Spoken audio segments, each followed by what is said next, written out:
ka. Maawa ka sa bayan, maawa ka sa amin. Kami sa taga Mindanao, bugbog, sarado kami. Puro na promises ang binigay sa amin. Ito, iba na ngayon. Iba na talaga ito ngayon. Ito nga,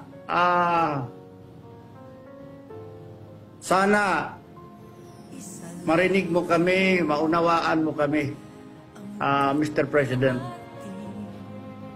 Maawa ka sa amin. Kung maaari lang, resign. Kung hindi mo kaya. Pero kung kaya mo, kontrolin ang situation. Kasi ang akala namin sa iyo, mabait ka at the start. Kung kaya mong kontrolin yung asawa mo, yung pinsan mo na congressman,